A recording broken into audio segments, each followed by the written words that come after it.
बिस्मिल्लाहिर्रहमानिर्रहीम अस्सलाम वालेकुम। आज हम मैटर के सेकंड टाइप्स प्योर सब्सटेंस के बारे में आज पढ़ेंगे। What is a pure substance? आपके पास क्वेश्चन आ सकता है कि what is a pure substance. तो आपने क्या बताना है प्योर सब्सटेंस के बारे में। प्योर सब्सटेंस की डेफिनेशन है कि अ पीस ऑफ मैटर, क्या है? A piece of matter, a piece of matter in pure form, in pure form is called क्या? is called pure substances,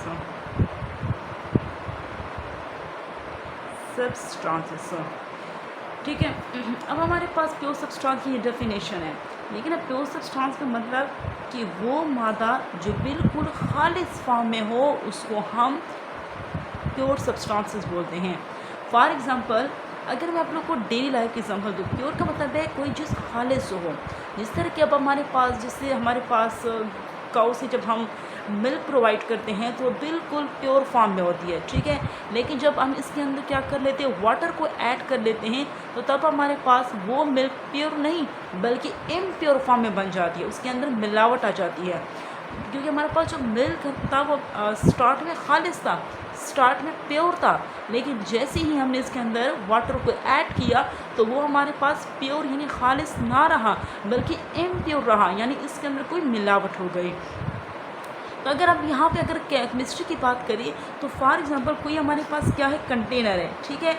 ये हमारे पास कंटेनर है और कंटेनर में अगर जस्ट हम क्या कर ले, ऑक्सीजन को ऐड कर ले, यानी इस कंटेनर में तमाम के तमाम ऑक्सीजन के एलिमेंट प्रेजेंट हो, तो ये हमारे पास कंटेनर में क्या होगा, ये कंटेनर प्योर कंटेनर होगा। इसके अंदर यानी खालिस सिर्फ और सिर्फ इसके अंदर ऑक्सीजन पड़े होंगे।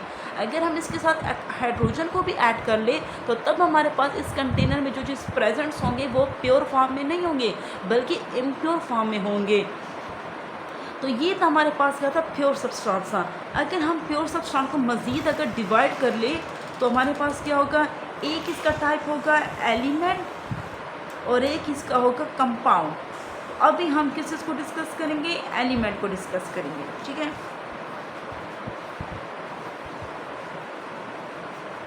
अब हमारे पास एलिमेंट क्या है, ठीक है। एलिमेंट, हमारे एलिमेंट के पहले हम लोग को डेफिनेशन बताती चलूँ। एलिमेंट की डेफिनेशन है हमारे पास कि it is the substance. Element की क्या डेफिनेशन है,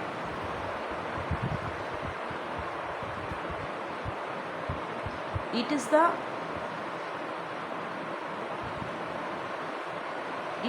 substance, it is a substance made up, it is a substance made up of same type atom,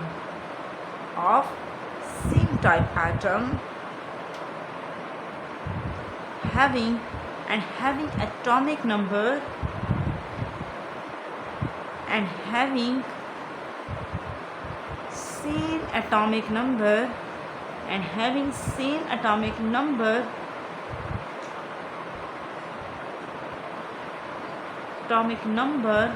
and cannot be decomposed. It cannot be decomposed into other simpler substances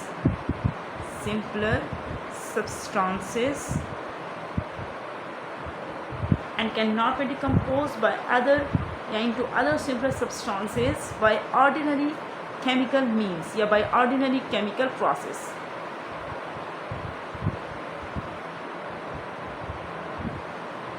Chemical process is called element, ठीक है। अब element को बताने से पहले चलो पहले element को डिस्कस कर लेते हैं। एलिमेंट की डेफिनेशन है, it is a substance. Element हमारे पास it is a pure substance ले लेते हैं, it is the pure substance element हमारे पास वो प्योर सब्सटेंस होता है जो कि बना होता है सेम टाइप ऑफ एटम से, और उनका जो एटॉमिक नंबर होता है वो भी फिक्स होता है, सेम होता है, और इसको हम एक इजी मेथड से हम इसको दूसरे सब्सटेंस में कन्वर्ट नहीं कर सकते।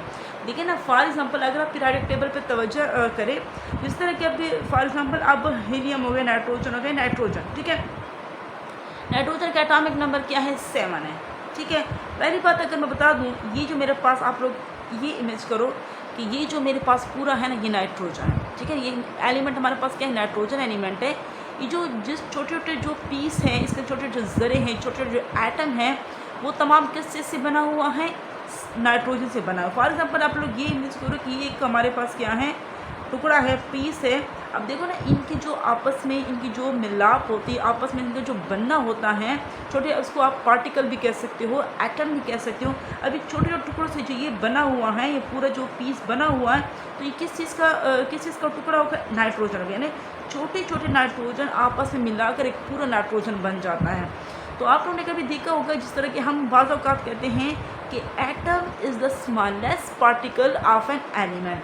यानी फॉर एग्जांपल जिस तरह कि मेरे पास ये पूरा क्या है, नाइट्रोजन है, इसको हम एलिमेंट बोलते हैं। लेकिन अगर नाइट्रोजन का छोटा सा भी टुकड़ा अगर हम ले लें तो इसको हम एटम बोलते हैं, ठीक है। ये हमारे पास एलिमेंट थे। और दूसरी बात ये है कि एलिमेंट का जो एटॉमिक नंबर होता है वो क्या होता है, सेम होता है हमारे पास। क्या होता है, सेम होता है हमारे पास। अब जिस तरह कि आप देख सकते हैं, नाइट्रोजन का एटॉमिक नंबर क्या है, 7 है। चाहे हम 1000 साल पहले की बात कर रही है, एलिमेंट जो थे ये 1800 में ये एलिमेंट की आहिस्ता आहिस्ता डिस्कवरी हो रही थी। तो आप देख सकते हैं उसी टाइम से नाइट्रोजन का एटॉमिक नंबर 7 था, और अभी तक भी यही एटॉमिक नंबर है इसका, ठीक है। तो इसमें चेंजिंग वगैरह नहीं है। तमाम जो जितने भी एलिमेंट थे उसके फिक्स एटॉमिक नंबर और फिक्स मास नंबर हैं। अब देखें ना, एलिमेंट की अगर बात करें, नाइट्रोजन, अगर मैं नाइट्रोजन के टुकड़े करूँ तो एंड में जो एटम मिलेगा, जो हमें पार्टिकल मिलेगा, वो भी नाइट्रोजन का ही होगा। तो इस वजह से हम कहते हैं कि नाइट्रोजन को हम दूसरे सब्सटेंस में कन्वर्ट नहीं कर सकते। हाँ, अगर इस पर कोई न्यूक्लियर प्रोसेस, अगर न्यूक्लियर रिएक्शन अगर इस पर कोई अप्लाई कर ले, उसको कोई रे वगैरह किसी भी एलिमेंट पर डाल दे, तो फिर जाके ये दूसरा एलिमेंट इससे डिकम्पोज हो सकता है, यानी इससे कोई दूसरा नया एलिमेंट में ये कन्वर्ट हो सकता है, ठीक है। तो ये थी हमारे पास एलिमेंट की कुछ डेफिनेशन, कंसेप्ट था। अब फॉर एग्जांपल अगर मैं आपसे कहूँ कि अभी मैंने आपको न्यूक्लियर प्रोसेस की बात की, अगर न्यूक्लियर प्रोसेस के ज़रिए किसी भी एलिमेंट पे अगर न्यूक्लियर प्रोसेस अगर इस पर अप्लाई करें तो फिर ये किसी एलिमेंट में कन्वर्ट हो। इस तरह के फॉर एग्जांपल मैंने बेरिलियम लिया, बेरिलियम का एटॉमिक नंबर 4, मास नंबर 9 है।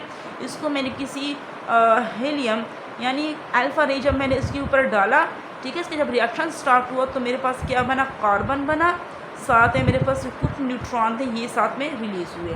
तो आप देख सकते हैं एक न्यूक्लियर प्रोसेस के ज़रिए हमारे पास क्या था, बेरिलियम होगा, बेरिलियम का एटॉमिक नंबर 4 है, बेरिलियम। तो हमारे पास क्या था, हीलियम और बेरिलियम को जब मैंने आपस में इसका रिएक्शन किया तो हमारे पास एक न्यू एलिमेंट क्या हुआ, डिस्कवर हुआ। इसको हम एक न्यूक्लियर प्रोसेस के ज़रिए है हमें न्यू एलिमेंट इसको कंपोज कर सकते हैं, डिकम्पोज कर सकते हैं, यानी हम न्यू एलिमेंट इसको हम प्रोवाइड कर सकते हैं, ठीक है, कन्वर्ट कर सकते हैं, ठीक है। तो यही बात है कि न्यूक्लियर प्रोसेस के ज़रिए हम नए एलिमेंट बना सकते हैं, लेकिन कोई इजी आसान मेथड से हम इसको दूसरे सब्सटेंस में कन्वर्ट नहीं कर सकते, ठीक है। तो ये कुछ एलिमेंट की हमारे पास क्या थी, कंसेप्ट था। तो थोड़ा सा आप लोग को बताती चलूँ कि एलिमेंट की जो वो थी स्टार्टिंग थी कब से हुई थी, 1800 में हमारे पास उस टाइम जो थे 34 एलिमेंट, सॉरी 9 जो एलिमेंट थे वो हमारे पास क्या थे, डिस्कवर हो चुके थे। 9 एलिमेंट थे, जिसमें से हमारे पास 9 एलिमेंट में से 9 एलिमेंट डिस्कवर हुए थे। और फिर उसके बाद हमारे पास होते 1800 में, उसके बाद फिर हमारे पास 34 एलिमेंट डिस्कवर हुए, फिर इसी तरह 68 एलिमेंट डिस्कवर हुए, फिर हमारे पास 105 एलिमेंट, और फिर उसके पास 118 एलिमेंट क्या होते डिस्कवर हो गए थे। तो ये मैं आप लोग को 1800 पे इसके साथ डेट वगैरह थे, लेकिन फ़िलहाल मैं आपको बताना चाहती थी कि 1800 से एलिमेंट की डिस्कवरी स्टार्ट हुई थी। पहले 9 की थी, फिर कुछ सालों के बाद फिर 34 हुए, फिर उसके बाद कुछ सालों के बाद 68, फिर एंड में 105, फिर एंड में फिर हमारे पास 118 एलिमेंट हमारे पास क्या थे, डिस्कवर हो गए थे।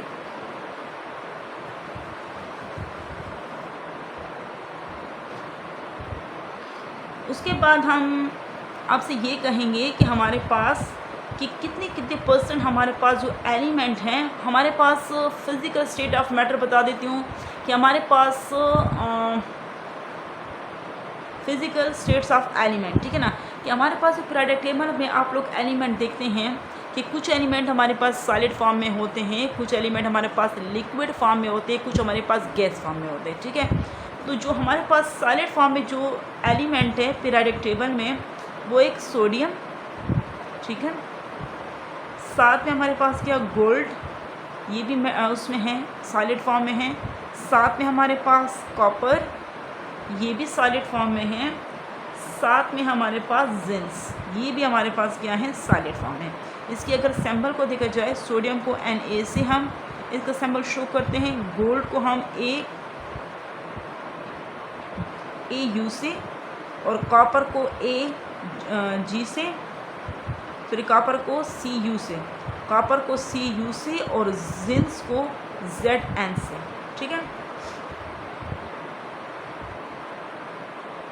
हमारे पास कुछ ऐसे भी हमारे पास एलिमेंट है, ये हमारे पास ऐसे एलिमेंट है जो सॉलिड फॉर्म में है, ठीक है। कुछ ऐसे एलिमेंट है जो कि हमारे पास किस फॉर्म में है, लिक्विड फॉर्म में है। किस फॉर्म में, लिक्विड फॉर्म में। अब लिक्विड फॉर्म में कौन कौन से एलिमेंट, सिर्फ दो ही एलिमेंट है, एक है हमारे पास मरकरी और एक है हमारे पास ब्रोमीन,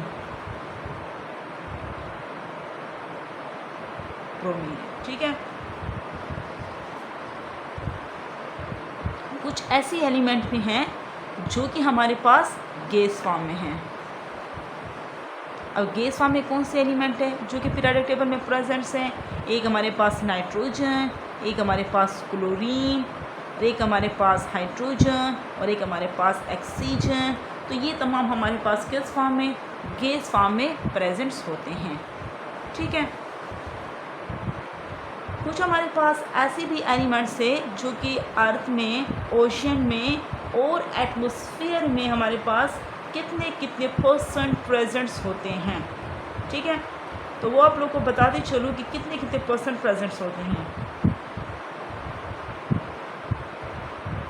अब हमारे अर्थ की अगर हम बात कर ले, अर्थ क्रस्ट की, तो ज़मीन पर जो जो एलिमेंट कितने कितने परसेंट ऑक्सीजन जो हैं वो हमारे पास 47% पाया जाता है ऑक्सीजन। जो सिलिकॉन है हमारे पास वो पाया जाता है 28% पाया जाता है, और जो हमारे पास एल्यूमिनियम है वो पाया जाता है 7.8%। ये अर्थ पर ये तीनों जो एलिमेंट्स है ये इतने परसेंट पाए जाते हैं। अगर मैं ओशियन की बात करूँ, ठीक है, जो समंदर होते हैं हमारे पास, अब ओशियन में हमारे पास कितने कितने परसेंट एलिमेंट पाए जाते हैं, ऑक्सीजन तो 86% पाया जाता है, ठीक है। ऑक्सीजन हमारे पास कितने, 86% पाया जाता है, और हाइड्रोजन हमारे पास 11% पाया जाता है, ठीक है। मैं कहाँ की बात कर रही हूँ, मैं आप लोग को ओशियन की बात कर रही हूँ। और अगर मैं आप लोग को क्लोरीन का कहूँ तो वो हमारे पास ओशियन में 1.8% पाए जाते हैं। अगर मैं आप लोग को एटमॉस्फेयर यानी आबो हवा की बात करूँ तो इसमें हमारे पास जो एलिमेंट है वो कितने परसेंट पाए जाते हैं, ठीक है। तो वो पाए जाते हैं हमारे पास, जो नाइट्रोजन है वो 78% पाया जाता है, ठीक है। इस तरह अगर मैं बात करूं ऑक्सीजन की तो वो 21% पाया जाता है। इस तरह अगर मैं बात करूं आर्गन की तो वो हमारे पास पाया जाता है 0.9%। तो ये कुछ एलिमेंट थे जो कि मैंने आप लोगों को बताया कि अर्थ, ओशियन और एटमॉस्फेयर में इतने इतने परसेंट पाए जाते हैं, ठीक है।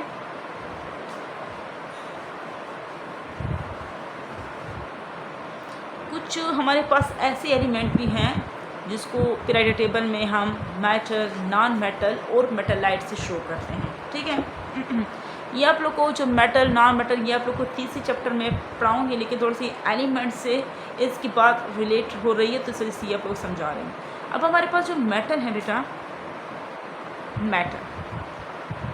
मेटल अब हमारे पास जो मेटल है जो कि जिसको हमने लेफ़्ट साइड पर रखा हुआ है पीरियोडिक टेबल में, उनके कुछ प्रॉपर्टीज़ ये हैं कि वो उनकी जो सरफेस होती हैं वो शाइनी होती हैं।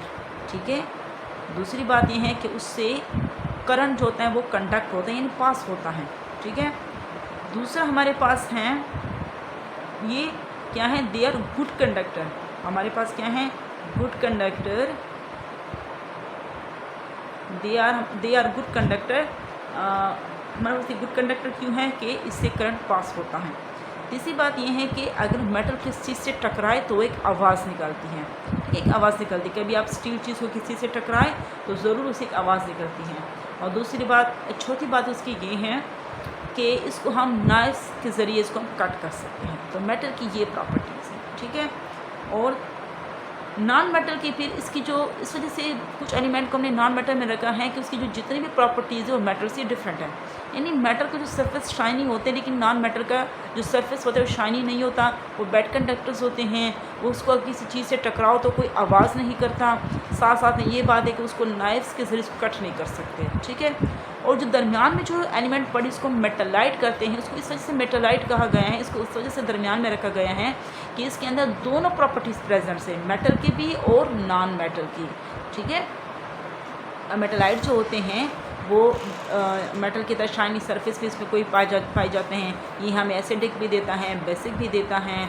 और दूसरी बात ये है कि इसमें से कुछ ऐसे मेटल भी हैं जिसको नाइफ के जरिए कट कर सकते हैं। और इसमें से कुछ ऐसे एलिमेंट पे जो मेलिएबल हैं, डक्टाइल है, यानी इसको हम फोल्ड भी कर सकते हैं, इसको हम शीट भी कर सकते हैं। तो ये था आज हमारा एलिमेंट का कंसेप्ट।